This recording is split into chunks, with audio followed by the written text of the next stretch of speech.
राम राम शेतकरी मित्रांनो, भरपूर दिवसापासून पावसानं चांगलाच खंड पाडलेला आहे आणि आपल्याला पाण्यासाठी भरपूर शेतकऱ्यांचे प्रश्न येत आहेत की बुवा पाणी लावण्याचे काय करावं.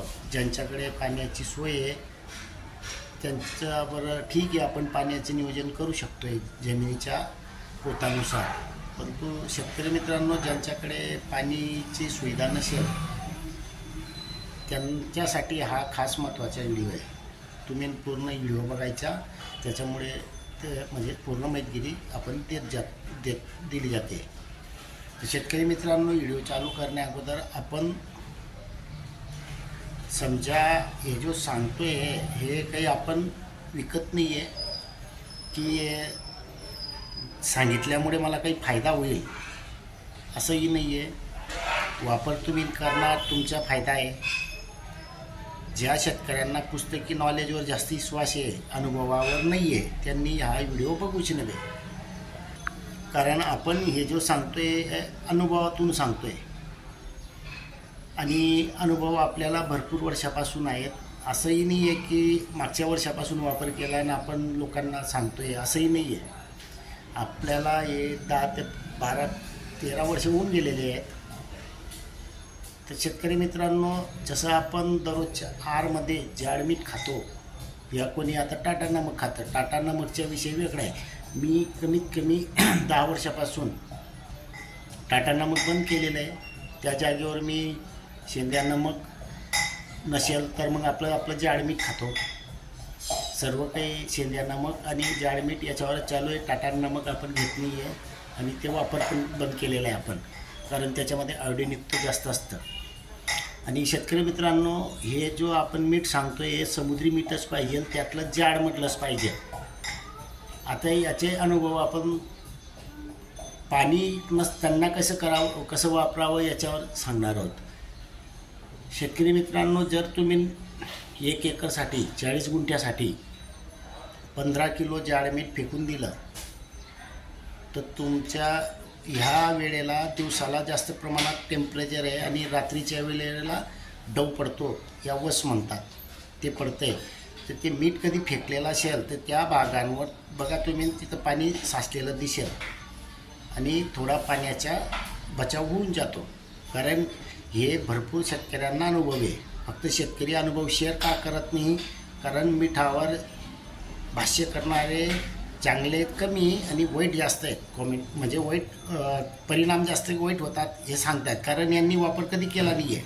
ज्या शेतकऱ्यांनी वापर केला आहे त्यांनी सांगावं की बुवा शेताला वाईट परिणाम झालेले आहेत. आता मला 15 वर्षापासून समजा 12-13 वर्ष जे काही झाले आहेत त्याच्यात मला अजून परिणाम वाईट दिसले नाही आहेत. तर आपल्याला कुठून दिसणार आहेत? जसं आपण सांगितलं अल्पाहारमधून जसं आपण खातो तसं ते कधी पिकांना दिलं तर फायदाच आहे. आता जमिनीतून दिल्यानंतर आपल्याला परिणाम भेटतील त्यात शंका नाही आहे. अजून दुसरी गोष्ट, एक अजून अनुभव घ्या. 1 लिटरला 5 ग्राम टाकायचे आणि ते फवारणी करून घ्या. सकाळी करा या संध्याकाळी करा, केव्हाही तुम्हाला जसं जमेल तेव्हा फवारणी करा. पाणी 2 लिटर 5 लिटर किती घ्या, 2 लईवर फवारणी करा आणि रात्री 10-10:30 वाजता शेतात जा आणि ते बघा, तुम्हाला ते पानं डायरेक्ट ओले चिम दिसते. कारण जी आर्द्रता आहे, दव आहे, ते त्या पानावर आकर्षण होते आणि तुम्ही न केलेल्या फवारणीवर ते पानं तुम्हाला कोरडे दिसतील. सकाळी गेल्यावर ही तेच कंडिशन असतं. म्हणजे याच्यामुळे आपल्या पिकांना काहीतरी प्रमाणात पाणी भेटून जातं बुवा, त्याच्यामुळे काही दिवस तळतं.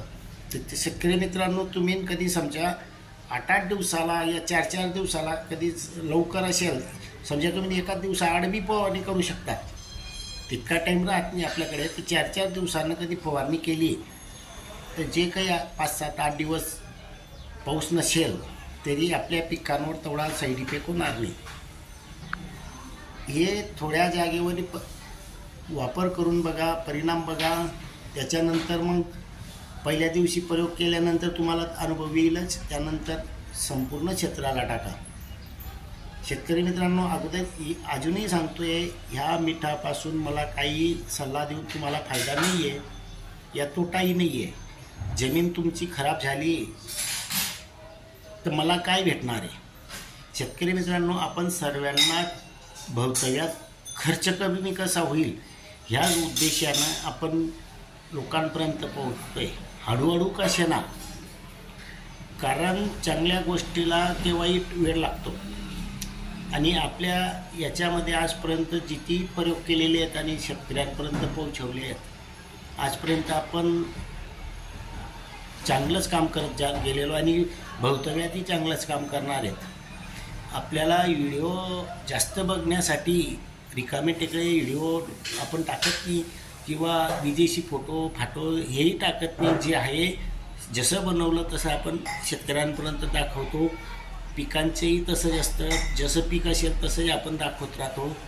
तर शेतकरी मित्रांनो, एकदा मीठ वापरून बघा आणि अनुभव घ्या, फायदा तुमच्याच होणार आहे. शेवटी अजून ज्यांना पटेल त्यांनीच करावं, नाही पटल्यास सोडून द्यावे. धन्यवाद.